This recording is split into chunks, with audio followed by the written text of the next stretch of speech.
Listen close, I am a craft master. Grind now and know the shine coming after. What's going on, Cassy? How you doing? What's going on? Thanks for having me. Thank you for coming on. How you doing? What you been up to? Just been in still lockdown quarantine in California, unfortunately, but just trying to get by. How's the weather out there now?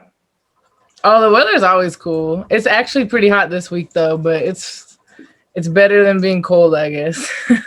Facts. What have you been doing to combat this pandemic? I know a lot is closed out there, huh? Still.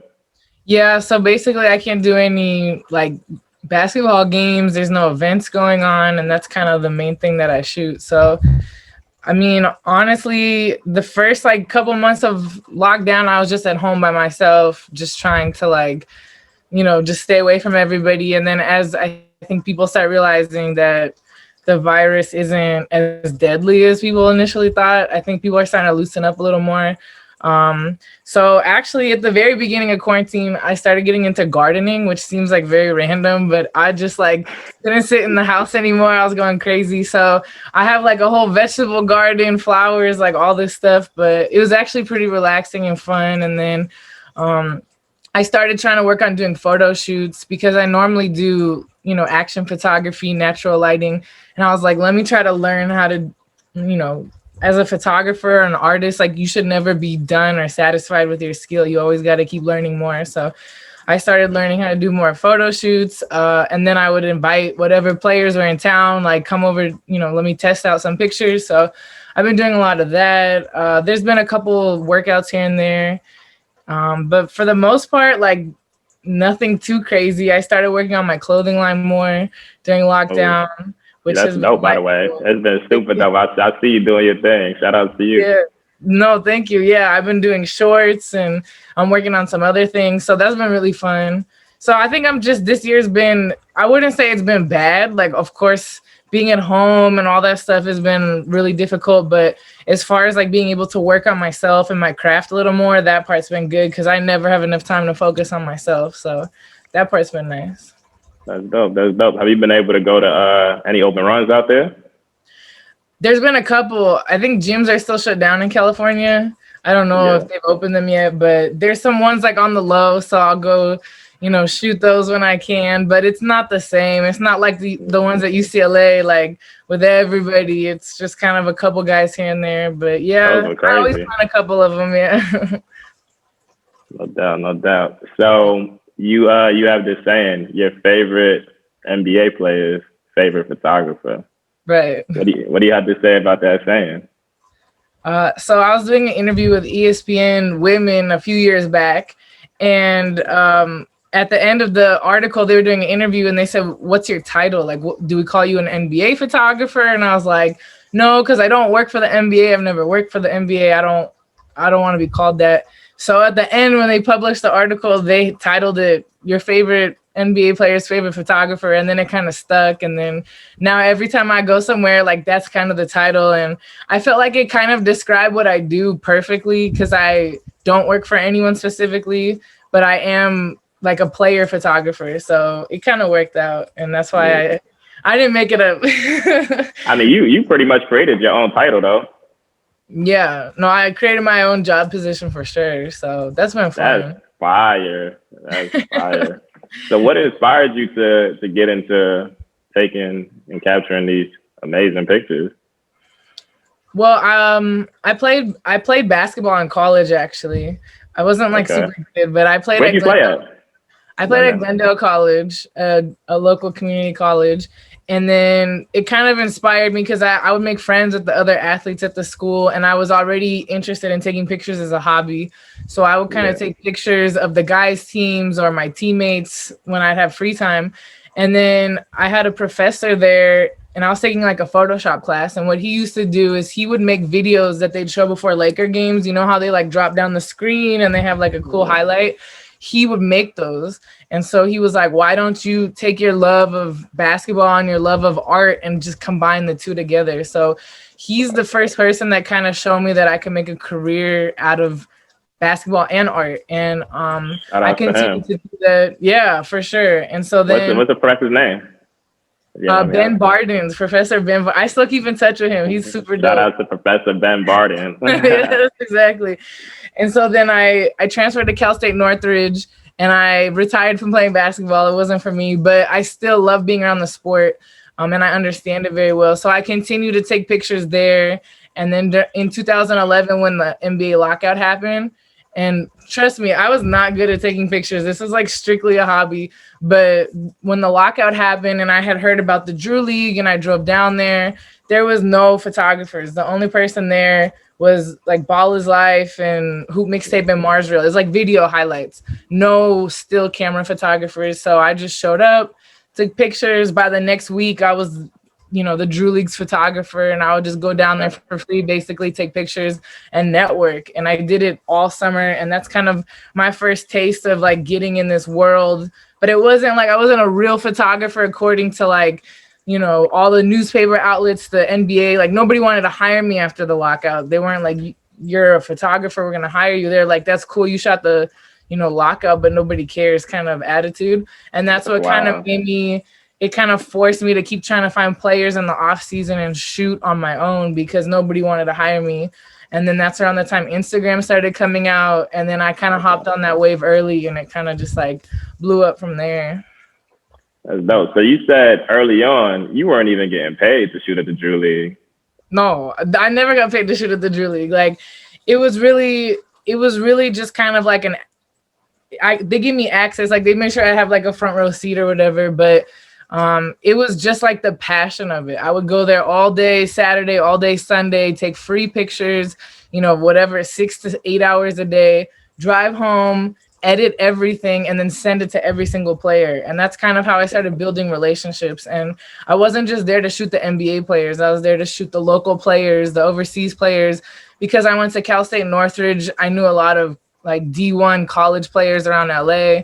So I started shooting like, I started to like really build in that community. I was never trying to be like an NBA photographer. I just loved basketball and I loved hoopers because I was one too. So I think it worked in my favor because I ended up building relationships with players who were just like local guys and now we're in the NBA. It kind of taught me to just like build relationships and then you just never know what'll happen from there. So for those of you who do not know what the Drew League is, it is the top pro-am, one of the top pro-ams in the country and the top pro-am in Los Angeles. And it breeds some of the greatest players to ever play the game of basketball and some of the top players all over the country. So it's dope. It's a dope league. So you speak on relationships. How big is having that relationship with the players? It's everything, honestly. And I feel like in any industry, no matter what you're in, like relationships are the most important thing. Of course, like me being a good photographer and having like a good work ethic. Yeah, like all of that stuff, you have to have that too. But there's a lot of really good photographers out there who don't make it or don't work professionally. And I think it has to be a mixture and a balance of having good networking skills and relationship skills. So for me, especially not working for any, newspaper, not working for any league, my relationships with the players mean even more. So I have to, that's how you and I met, was through basketball. So I feel like a lot of times you just meet some cool people and then you, like I said, you don't know where they're going to end up. And a lot of players that I've shot who are top in the country, supposed to be one and done, and then they end up not playing basketball and doing something totally different. And I could still have that relationship with those people. And it's really cool just getting to watch people grow. And then if they want to come back and help me and work with me, cool. If not, that's okay too. Like I don't ever expect anything from one person. I do this because I genuinely like people and I like taking pictures. So I feel like if you get into this for the wrong reasons, especially now with social media, it's easy to just kind of follow the hype of this person has a lot of followers, so I'm going to shoot them. And then when they don't make it, then you feel disappointed, but that's not what it's about. It's really about, like I said, building relationships and just, overall quality of life and getting to know people. So I think it's fun for me because it's an adventure and you never know where you're going to end up. So that's dope. So essentially you did you ever have like an internship? No, So you I created your own literally just internship. I went from, I would say my internship would be like taking The pictures Drew when I League. was a college athlete. Like, I guess that was Okay. kind of it because I was in the middle of, I was a student athlete. So you got to wake up early, work out, then you got class all day, then you got workout at night, you got games. I mean, to me, I You felt know like that I struggle. understood the grind. Yeah, our team sucked, but we still had to put in all the work. Like, so that was sort of like my, I don't know, like internship. But yeah, I've had internships. So when I was in college and I graduated, I wanted to be a visual effects artist. So I never went to school for photography. I wanted to do like animation and TV shows, like visual effects, special effects on the computer. And so I had an internship at a studio for probably like 12 months. Like, it was a long time, unpaid internship. I'm competing with like 17 other people who went to art schools. I went to like a state school, and it was like a lot of competition, and out of everybody, only 2 of us got hired, and I got hired. So at the end of the lockout, I was actually working as a visual effects coordinator / producer on like huge TV shows and movies in Hollywood. And then I would like get off work and go straight to the like Long Beach State basketball game and take pictures. And I was working like 12 to 15 hours a day and then still getting off work to take free pictures. So I really realized like my passion, like I was working here for money, but my passion was definitely being around basketball. So, but it's hard when you're not making money and you gotta pay bills. So it was like a balance. Yeah. I mean, but if you love it, you don't really look at it like it's work.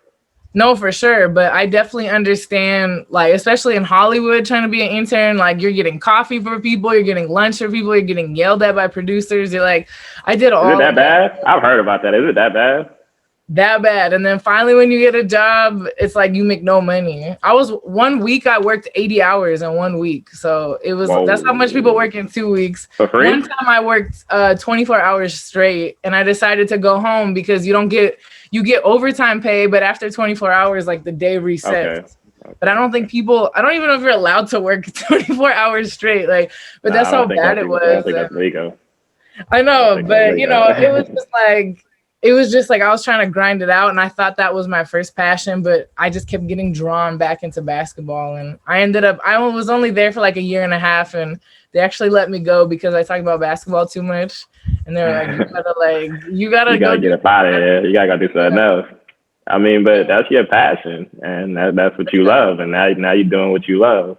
I find it so dope. I keep going back to it. You created your own job position. I think that's so dope. I think that's so dope.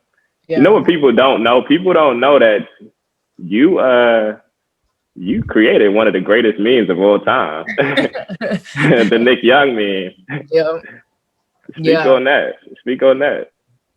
So in 2013, I just realized I was having a lot of really dope access to players. And at the time, Instagram was barely a thing. There was no Snapchat stuff. Like, there was no really behind the scenes content of NBA players at all. And I was kind of in this space where I was able to take pictures, but I felt like pictures were only telling so much of the story. So I ended up deciding I wanted to film video. And I was like, I'm going to do a day in the life. It's called Through the Lens. And Nick Young was the first person I decided to film. And he had just come off of like a bad season with the Sixers. He was like in LA early in April. And I was like, can I film a day in your life? I met him at the Drew League, and he was like, sure. And he just had this whole day planned out. And I really didn't know what I was doing or just filming. And then we went to his mom's house, and like, if you think Nick Young's funny, like his mom is 10 times funnier than him. Like, she's so funny. So then when we were at the house, she just started saying all these funny like childhood stories, and then one of them finally triggered Nick, and he was like, what? Like, he did that face. And it's funny because when you watch the original video, it's so quick. It's just like, what? And then you don't think about it. But for some reason, because I told you I have a visual effects background, so I'm really good at like computer graphics and all that, I decided to like pause the video and add question marks. And I don't know why. It took me like 4 hours to get it just right. And even my friends and family were like, why are you so obsessed with this? I was like, I don't know. I just need to put question marks right here. And then, when I uploaded it to YouTube, somebody ended up screenshotting it, posted it on Twitter, and then it became like I thought it was only gonna be viral for, you know, maybe like a few months, like most memes are, but that it's was like the meme. That it's was the already meme. It still is the 7 years meme. later, and people still post it all the time. So it's really interesting. I've never had something go so viral before, and you You know, think that's Nick your gets a most lot more viral? credit because his face is in it, you know. But yeah, that's probably the most viral thing I've ever had. But I mean, I've had a lot of things go viral, but I think it's hard to Well, say that, you know, that's probably the most viral thing for sure. that's you said 2013. That's still going around today in 2020. Yeah. So That's maybe not crazy. everybody knows that I made it, but when I tell them I made it, they're like, oh, I've seen that. So it's kind of funny to think, like, even if you don't watch basketball, oh, the guy with the, you know, the confused Yeah. meme with the question marks, like, yeah, that's an If NBA you show player. that, I'm sure you could show that picture to pretty much anybody with social media, and Yeah. at least 85 to 90% of people would have seen that meme before. That's Exactly. made it round. Because 7 years is a long time for something to keep just going around. Exactly. So it's Right. kind of cool. It's definitely been a challenge just trying to, you know, get my credit for it, because, you know, it's hard. You don't get money. Like, if I got money off of it, it'd be different, but I really don't. And so I have to also be careful. Like, if people use it in commercials and all that stuff, they can't do that. That's definitely illegal. So I I'm have not to like going for that. monitor where it goes. But you know, it's been fun to just watch how something I made in my living room has gone and been seen by billions of people. So it's Billions, different. billions, not millions, billions, for real. Billions for For sure, real. easily. Yeah. That's different. So how do you go about, because you have this unique style to your pictures. Like, your pictures are so different from everyone else's. Like, how did you develop such a keen eye like that? Would you I say feel just like through practice? yeah, it's like a mixture of practice and, you know, I've told people before, like, when I was growing up, my dad would take pictures as a hobby, and he had like a pretty decent camera, and he would take pictures of me and my brother and just capture moments. Like, that was always his thing. It was always about like just capturing us hanging out or just doing different things. So when I grew up, I associated taking pictures with capturing moments, not so much photo shoots or like the technical aspect. I wanted to capture emotion, and I wanted people to feel something when they saw a picture, not just see something and they're like, oh yeah, that was an event. It's like you feel like you're a part of it. So I ended up like, when I started taking pictures, it was all about just capturing moments. And I feel like as I got into the sports world, it kind of like, it was already ingrained in me to capture moments, but now I was also capturing, you know, on court stuff, off court stuff. And it kind of just, my style kind of developed a little more. You know, I was actually just, I sent a picture to one of the NBA guys the other day, and to me, I felt like it was just like, it was a nice picture, but it wasn't anything crazy. And he wrote back and was like, it's crazy how you know how to make someone feel emotional off of a picture. And it was just like, Yeah, really yeah. weird, Like, you but just have this touch yeah, to it. Like, it's very different because, you know, a lot of people take pictures of yeah, athletes, but yours, like, it's like you yeah. get that Cassy Athena stamp. It's like, that's a. Yeah, it's cool. Yeah, I feel like, and then over the years, just building my name. I mean, think about it. The lockout was 2011.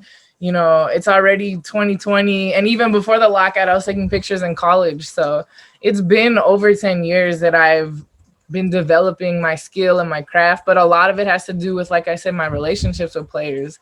When I get to know somebody, I know, like, you know, there's certain players where I know if I'm at the Drew League or if I'm at some pro-am, and it's like two brothers that are playing together. Maybe one's in the league and one's not, and everybody's gonna want to just shoot the player in the league. I know that player just wants a picture with his brother on the court, you know? So I kind of just get to know people. I know you, every time you get a fast break, I know it's gonna be some crazy dunk. Like, I kind of learn how people play, and then it kind of helps me along the way too to get those Yeah, extra special but moments. would you say that's because you have an understanding of basketball and you have an understanding of just those relationships built in the locker room? So For sure. so that helps you with Yeah. those pictures also. That's dope. Yeah, That's I know dope. the game. I would hope I hope I know the game enough to know, like, this person's always gonna drive left, and because when I shoot other sports, it's a whole different ball game. Like, I'm like, I don't even know what's happening. I'm trying to keep up. But basketball, I can tell you like what the bench warmer's position is. You know, like, I'm very Yeah. just into the basketball world. So No doubt, no doubt, no doubt. All right, so let's shift topics here a little bit. So you had a brain tumor and you said it changed your life. Would you mind elaborating on that? Yeah. I mean, it kind of is self-explanatory. Like if anybody gets a brain tumor, it's definitely gonna change your life. And just like the short version, like I was in college, I was a junior in college, and I was in class one day with like this horrible headache. And all my classmates were like, you should go see the school nurse. And so I went down there, and I never get headaches. And I just felt like when I turned my head, I would black out. Like that's how weird I felt. And then the school nurse was like, oh no, it's just midterms. You didn't sleep and that's all it is. And then, but we'll have the doctor come. So then the school doctor comes in and he was like, yeah, it's probably just from lack of sleep and midterms, but also it could be a brain tumor. And I was like, where did that come from? Just threw that in there, like also it could be a brain. That's what he said, just like that. Yeah, just like that. Like it's either lack of sleep or a brain tumor. And what he did is he's actually the one that triggered me to go to the hospital. He said you should go to the emergency room and get a CAT scan and just double check. So I went to the hospital. You know, I was freaking out. My parents were like, no, like there's no way it's a brain tumor, you know. And then I go to the hospital and I'm telling them, hey, you know, in the emergency room, I'm saying like I have this bad headache, and they're like, oh, a college student with a headache, like, oh no, you know, they were really rude to me.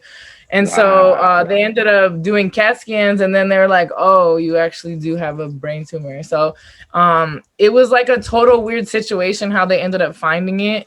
They didn't know how fast it was growing. They really weren't 100% sure it was a tumor. I had to go get second opinions from other doctors, and the whole process was like, you know, a couple months of just like figuring it out. But the one thing they knew is they had to remove it. And I got diagnosed in February of 2009. And the only thing going through my head, I felt normal. Like there was nothing.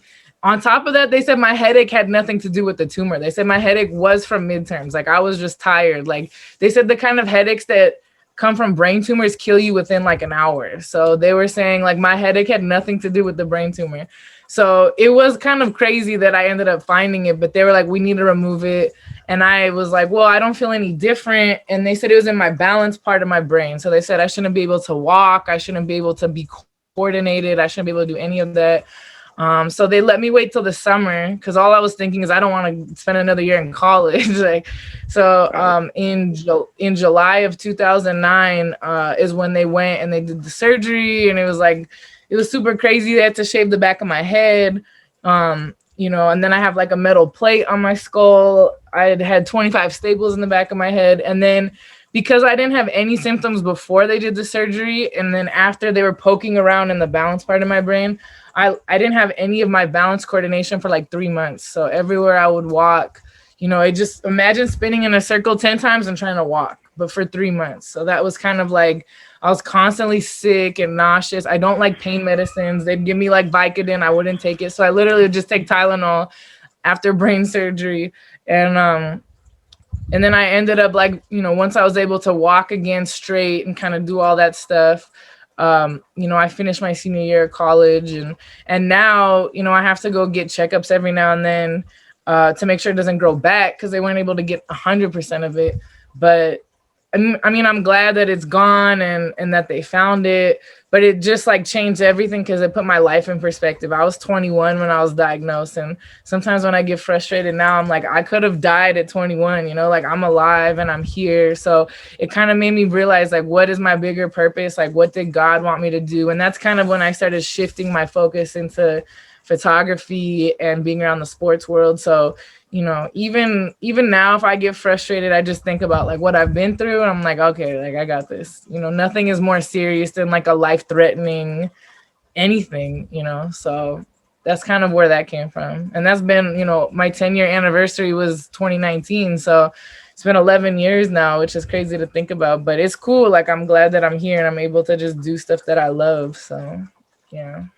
Yeah, Cassy, you a warrior, man. You're a warrior, Cassy. For real, man.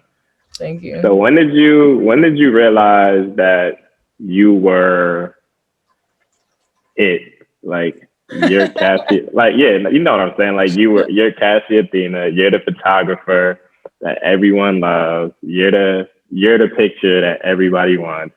When did you realize that? I mean, I don't know. I feel like I try not to get too big-headed. So I feel like I'm always like too humble, sometimes even for my own good. But I would say when I first started realizing I had potential to be like that was during the lockout, when players started coming up to me, because I would take pictures and post them on Twitter. And then when players would come up to me and say like, hey, can I get those pictures you took? Or, hey, like, can you come to this event and take some pictures? And that's when I was like, okay, I realized that what I'm doing is something that people enjoy. And then when people started posting and it was kind of going viral, I started realizing, all right, this is more. And then I don't know, I probably took years after that. Like the lockout was like a special year, but after that, it took a few more years because there was already other established photographers who were very threatened by me, which still don't really like me. But I realized that's when I started realizing like, okay, like I'm starting to threaten these like established photographers and I'm just trying to take some dope shots for the players. And so it's been like a journey. I don't know if there was ever a moment that was like, oh damn, but I feel like, as players started to recognize me that I never met and they were like, oh, I'm a big fan, or just random people would come up to me on the street and like, oh, I follow your photography. I'd say probably like the time that really made me realize like what I was accomplishing was when I made my watermark t-shirts. Like when I have like, like the watermark shirts and people I got one. I should have wore it today. And like when people started wearing them, so like not only that they were buying them as fans, but also NBA players wearing them to games and, to whatever functions. When I kind of started seeing that stuff, I'm like, wow, these players could be wearing like any Gucci, Louis Vuitton, name brand, and they wore my Cassy Athena watermark shirt. And then I was like, okay, I'm starting to realize, that it's I think. I'm that. I'm that. I'm her. Yeah, so it's kind of surreal because I feel like I have so much more work to do, but it definitely, sometimes I have to stop and reflect because it's easy to get stuck in the moment of working and I'm always in the moment. I'm always working. And then when I get frustrated and I realize how much I've done, I'm like, okay, like it's pretty cool life I've had so far. So Facts. There's rumor out there that you're the only person who LeBron lets take pictures of himself. I don't know what he's talking about. Like rumor has it that only you are allowed to take pictures of LeBron. That's what I heard. I don't know because other people take pictures of LeBron, so I don't know how true that is, but I think it's because I was telling him he must have forgot the story. Like I just saw Jay Hands, I shot him last weekend, but I was telling him about a story that happened where I was the only person allowed to shoot LeBron. It was New York Fashion Week in 2018, and I had flown out to New York to shoot Victor Oladipo. And I got to I landed at like 7 a.m. and had a red eye. And so I hit up Chris Brickley, the trainer in New York. And I was like, hey, do you have any runs? I had never been to one of his runs. And he was like, yeah, come through, LeBron's coming. Okay, like, of course, And I had never met LeBron at this point. I've seen him a couple times at the UCLA runs, but, he's so famous. The last thing I want to do is try to like be a groupie, like, oh my God, LeBron, please.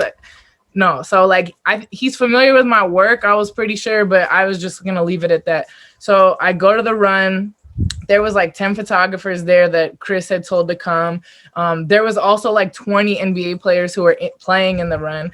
And then when LeBron walked in, his bodyguard went up to everybody, was like, all cameras off, no cameras allowed. Like, and then all the other people were like, all right, cool, whatever. But for me, I was like, I don't think so. Like, I just got off of like a 6-hour flight from LA. I'm gonna shoot whatever I want, And so I was telling him, I'm like, yeah, like Chris invited me and, this and that. And the guy was like, I don't care. I don't know who you are. You can't shoot LeBron. And I was so angry. And then I like walked up to Chris Brickley. I was like, what's going on? And he was like, Cass, like, just like, let it go. They don't want pictures. I'm trying to be respectful, blah, blah. And I was like, what? Like, no. So I like walk over. Yeah, because to me, I felt like there's other players I came there for. I didn't come because of LeBron. Nobody knew LeBron was going to show up. It was a coincidence. And so LeBron was in the corner, like tying his shoes and his bodyguard standing there. And I walk up to the bodyguard. I was like, look, I know you don't know who I am, but I promise you, like, I'm not a nobody. You know, I'm here with, you know, and I just named some random player. I'm like, I know all of the players here. I've worked with LeBron's company uninterrupted. Like, I'm not here to take pictures of LeBron. Like, with all due respect, like, I didn't come here for that. I just flew from LA to New York to shoot these other dudes. And the bodyguard was still like, I don't care. Like, and then LeBron heard me arguing, and then he like walked up and he came over to me and gave me like the biggest bear hug. He's like, thanks for coming out, baby girl, and like walked away. And in my head, I was like, oh my God. But on the outside, like, I got to keep my composure, right? Like, this is, you know, I'm arguing with this bodyguard. So then I looked at the bodyguard. I was like, so we good now? And then he was like, yeah, you're good. So, but in my head, I was like, yo, like, what just happened? Like, this is so crazy. So I was the only person allowed to shoot that day. And when the run was over, I posted my pictures on Instagram, like, right away. And LeBron, like, reposted them from my page and then gave me photo credit, which a lot of people told me, like, he doesn't really give photo credit that, you know, often. It's really rare. So when he did it, it was just like everything started going viral, and he was wearing like some, you know, Versace Kith shorts, and it was Fashion Week, and then it was on ESPN. It was like the biggest like photo of the summer. And I was just like, wow, that was super dope. And then that's when LeBron just signed with the Lakers. So as he moved out here, I started shooting his son. And like now I'm like cool with LeBron. He actually, you know, whatever, follows me on Instagram, and I've shot him before. Hey. I'm not the only person allowed to shoot LeBron. I'm not like his exclusive photographer. But at that one event, I was the only person allowed to shoot him because I was so persistent. And I ended up going with Victor Oladipo at the end of the week. We flew to Washington, D.C., and he's like, yeah, we're going to be on an episode of The Shop. I was like, oh, that's funny. I'm about to see LeBron and his bodyguard again. And his bodyguard saw me and he was like, yo, I promise I will never forget you. I have never seen anybody like try to challenge me like that. And to this day, like when I see the guy, like he works with other players now, he's always like, Cassy, what up? He's like, I told you I'd never forget you. So I don't know what got into me, but sometimes I just feel like very defensive, and it's hard. It's harder too because I'm really the only female shooter in 90% of these situations. So I feel like sometimes I gotta overcompensate for like, hey, like I'm not trying to get bullied here. Like I earned my position to be in this gym. So that maybe that's what Jalen was telling you about, was that story. I told him about that story, but I didn't know how to ask the question. I was like, that's interesting. Like, yeah. So for sure. But yeah, it was definitely like one of the coolest. That's dope. That shot, yeah. That's crazy. So you worked with LeBron and you worked with Steph exclusively. So you've been working with the top, and you work with a lot of other players, but those two are like, in terms of like popularity, like the most popular players in the world as far as the NBA. For sure. So how is it working with Steph? Steph is like the nicest person. And I think what's so crazy is, you know, I work with all levels of players from whatever, college, high school, rookie to superstars. And like LeBron and Steph are, you know, and I don't hang out with them 24/7. I don't know all about them, but in my experience of just working with them, they're two of the nicest people I've ever worked with. So it's like really cool to see that these guys are literally on top of the world, and they're going to treat people like just normal and be really cool and easy to talk to. So I started to get to know Steph because I worked with Under Armour. So in 2013, Under Armour, they brought me out to shoot the Elite 24. And that was the first time I ever shot high school players. So that class was like, the game was in, I want to say the game was 2013, but it was the high school class of 2014. So it was like D'Angelo Russell, Stanley Johnson, Devin Booker, you know, Miles Turner, like that whole class. And so I went out there, and that's when I first realized, okay, I got to keep working with high school players because it's easier to get access to them. I get to hang out with their parents and their siblings and build relationships. And then when they get to the league, like those are some of my closest friends in the NBA, is that first high school class I shot. And, but I built my relationship with Under Armour. So when I went to All-Star Weekend, I would go out there for whatever other reasons. And then Under Armour would say, hey, you want to come shoot Steph? Like they had just signed him, and they'd have me come shoot like a sneaker event or have me shoot whatever. And I was kind of like, and Steph was still building. It was like his first All-Star Weekend. And so I would go shoot with Under Armour, shoot Steph. And A lot of times I've noticed photographers, they want to keep separate from athletes. Like they don't want you to make friends with athletes, not just Under Armour, the NBA teams, like wherever you work, they want to separate the photographer from the athletes. So I ended up becoming cool with Steph because I see him at Team USA. You know, I kind of go to a little bit of every event. And then me and Steph started to get cool. And then it got to the point where he started just hiring me on his own to shoot him at All-Star Weekend. So That's fire. because Under Armour would hire me and then they'd stop. And then they would hire me and then they'd stop. It was very inconsistent. So for like NBA All-Star Weekend in LA, he just hired me for the whole week to follow him around, which was like the craziest All-Star because it was in my hometown. LA's lit, obviously. And then it was Team Steph versus Team LeBron. So like the stuff I got to do with him and Aisha was like, we went to the Ellen show, we went to Family Feud, Celebrity Family Feud. We went to, you know, I got to go golfing with him. We went to parties, we went to events, you know, charity stuff. And then when you're around Steph, like he attracts every other celebrity. So I got to meet, you know, Michael B. Jordan, Jamie Foxx, like there's all these people I was around. And, you know, I've worked with Steph and Aisha. I got to go shoot his 30th birthday party. It was like super private. But, you know, just seeing stuff like that, it was like, okay, this is really dope that, you know, I've built this relationship with these people and they're like way cooler than you could even imagine. So I definitely am a fan of Steph, LeBron, like these guys are off the court too. So, yeah. That's dope, man. Shout out to you for real. That's super dope. I know, it's crazy. That's super dope. Did you ever see your brand get into where it's at today? Because I mean, it's kind of like having Cassy Athena shirts or having a Cassy Athena shirt is like, that's the fad. It's lifestyle now. Like your brand is more lifestyle. So I remember there was a time where I would wear your shirt around and people would be like, you know Cassy Athena? Do you know Cassy Athena? And I'd be like, yeah, I know Cassy Athena. And like, they would just be like, that's crazy. So did you ever see your brand get into that point?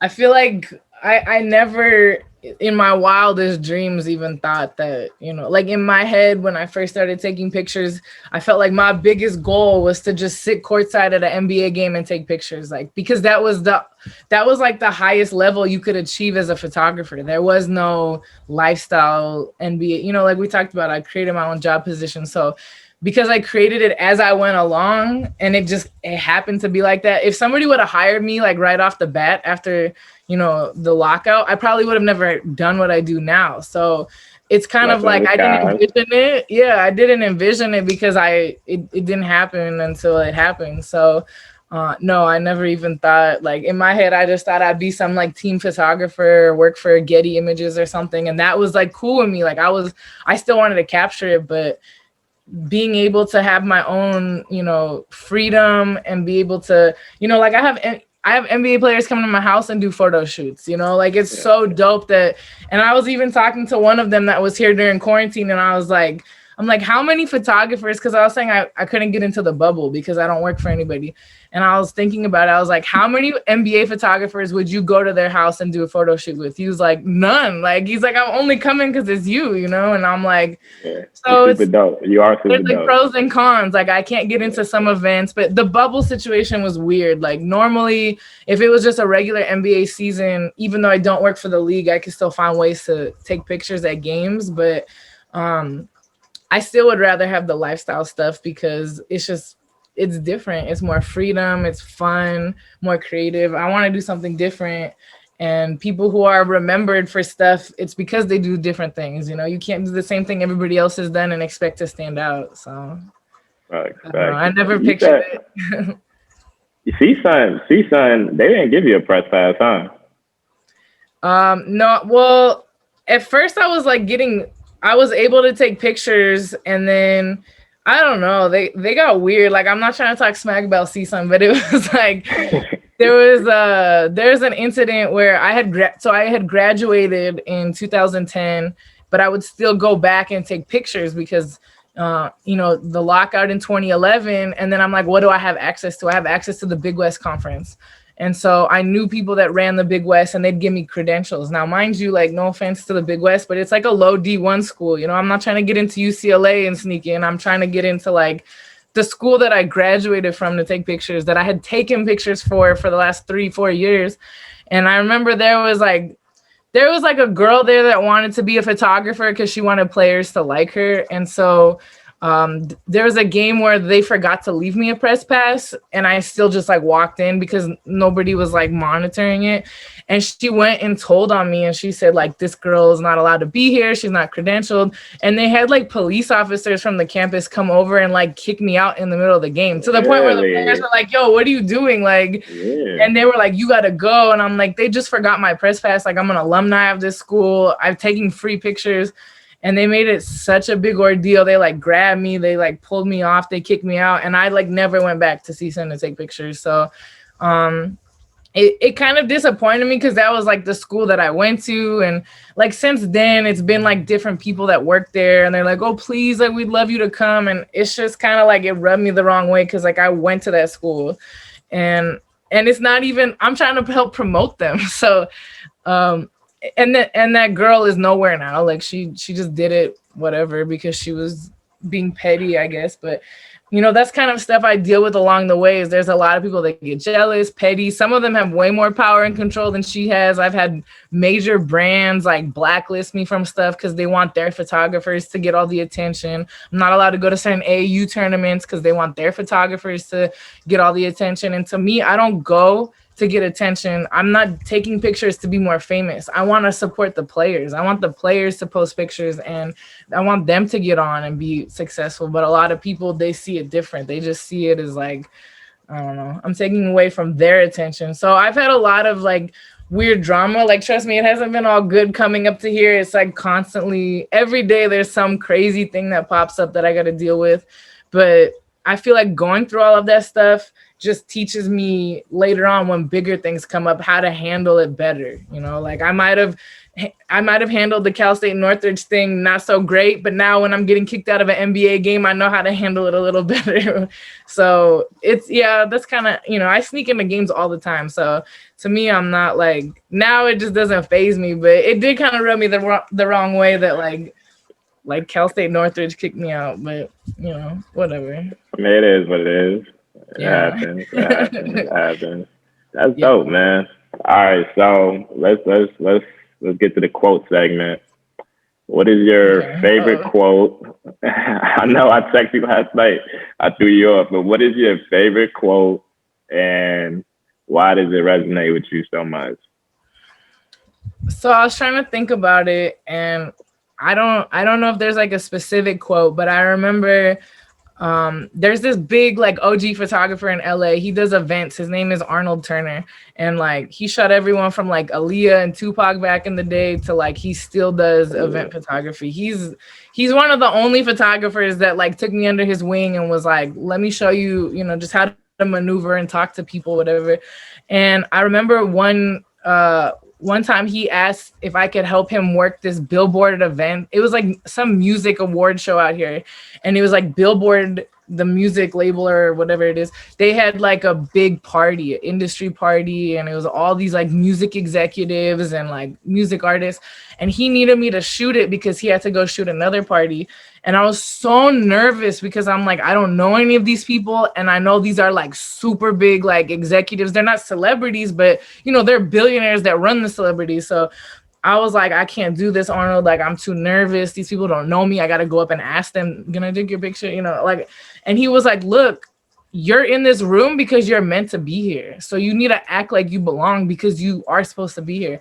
And I probably butchered the original quote, but like it was something along those lines of like you have to know that you're supposed to be here in this one moment, and you need to own it. And so I feel like it changed my whole mentality. Like that whole night, I don't even know if I made any friends, but I was like being charming and talking, and next thing you know, I'm networking with like these super big executives, and everybody was super cool with me. So I feel like a lot of it is just your confidence, and just you have to like understand like, hey, I'm supposed to be here. You can't ever act like, oh, I'm not supposed to be here. Like I hate when people say it's like, I'm not supposed to be, you know, here. And I understand like they might be talking about statistics or whatever, but it's like you are supposed to be there because you're there. So you know, whatever statistics you beat, like it doesn't matter. Like that's where you're meant to be. So I feel like now that kind of confidence gave me the encouragement whenever I shoot events, even now, like I am supposed to be here, you know, this isn't some kind of like mistake or whatever. So